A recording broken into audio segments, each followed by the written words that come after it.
جڑے ہیں وہ دکھانا چاہتا ہوں جو کہ مختلف جگہوں کے اوپر بات ہوئی. ذرا پہلے دیکھیے.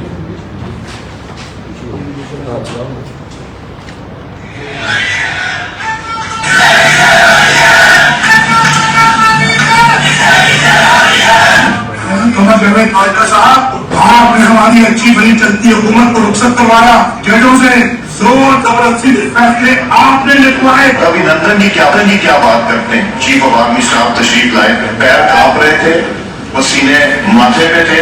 شاہ محمود صاحب نے کہا کہ خدا کا واسطہ ہے اب اس کو واپس جانے دیں, چونکہ 9 بجے رات کو ہندوستان پاکستان پہ اٹیک کر رہا ہے. وہ کوئی ہندوستان نے اٹیک نہیں کرنا تھا, کچھ نہیں ہونا تھا, صرف گھٹنے ٹیک کے ابھینندن کو واپس بھیجنا تھا. جو اور ہزاروں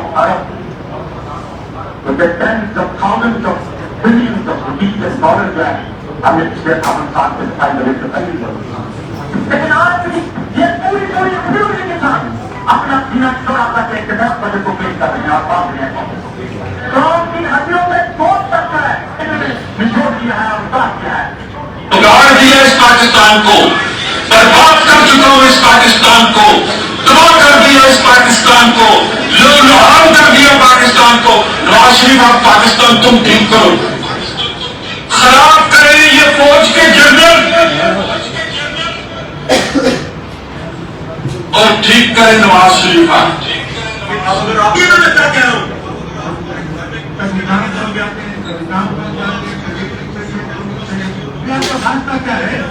تو ہمارے کردار کشی کرنا چھوڑ دو. اگر ہم نے آپ کی شروع کی تو پتہ نہیں پاکستان بننے سے آج تک کتنے جنرلوں کی شروع ہو جائے گی. بیٹی بھائی وہ اکیوزڈ ہیں, ان کی لسٹ میں کہ جس طرح نے پریس کانفرنس کی تو آپ کی انفرنگ پر جائے گی. اور اس کے بعد اگر آپ کی لیٹسٹ آپ کے پاس محسن داوڑ کی ہے تو وہ بھی ذرا نیشنل اسمبلی میں ہے. انتہائی افسوسناک واقعہ ہوا ہے کہ ہمارے وزیرستان کی وہ ضرب اعظم شروع ہونے سے پہلے افغانستان کے بارڈر کو کراس کر کے افغانستان چلا گیا اور وہ ابھی تک وہاں پر موجود ہے. پچھلی حکومت نے اس کو واپس لانے کے لیے کوئی خواہش نہیں بنائی اور وہ انتہائی بری حالت کو وہاں پر زندگی گزار رہے ہیں. اور کل رات کو پاکستانی فوج کے تیار ہوئی, پاکستانی ایئرفورس کے تیار ہوئی, افغان بارڈر دوسرا میر کم اور دوسرے علاقہ وغیرہ کے علاقوں میں بمباری کی اور 40 سے زیادہ افراد اس میں جہاں بحق ہوئے شریک. تو میں اس کے لیے منعقد کرتا ہوں کہ بات چیزیں ایسی ہیں ڈیڈ لائن جس پر ہم کسی صورت بھی کمپرومائز نہیں کر سکتے, جس پر ہم کسی صورت بھی خاموش نہیں رہ سکتے. اس چیز کو روکتا ہوں. پہلے ہی ہمیں اتنا سبق دے چکے ہیں, اتنا ہم دے چکے ہیں جس کا میں دعویٰ ابھی تک نہیں.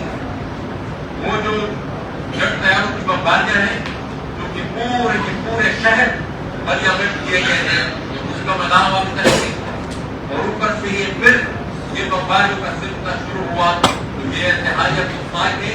اس کی بھرپور تحقیقات بھی ہونی چاہیے اور جس سے بھی یہ افراد تعلیم اس کے خلاف کارروائی کی تو ہونی نہیں, مجھے پتہ ایسے نہیں ہوگی, لیکن بہرحال ہم نے یہ احتجاج اپنے یہاں پر ریکارڈ ضرور کرنا. یہ اسی لیے ہو رہا ہے کہ ہماری یہ جو ٹکڑے میں نے سنائے ہیں کہ میں نے اس لیے سنائے ہیں کہ پاکستان میں پہلے تو دیکھیں یہ کمپیریزن کر لیں ان اسٹیٹمنٹس کا اور پھر عمران خان کے اور تحریک انصاف کے کسی بھی لیڈر کی اسٹیٹمنٹ. ایک بھی جگہ کے اوپر عمران خان نے کسی کا نام نہیں لیا, کبھی کسی کا انہوں نے تذکرہ تصدیق آمیز انداز میں نہیں کیا, کبھی ہم نے اس طرح سے اداروں کو بلیم نہیں کیا. جہاں تک فوج کے ادارے کی تعلق ہے, عمران خان کی واضح ہدایات بھی ہیں, پالیسی بھی ہے کہ دیکھیے اگر فوج کا ادارہ کمزور ہوگا تو پاکستان کمزور ہوگا. 3 اس وقت حصوں میں جو پاکستان کو تقسیم کرنے کی جو سازش ہے جس کے پیچھے پاکستان کے نون اینیمیز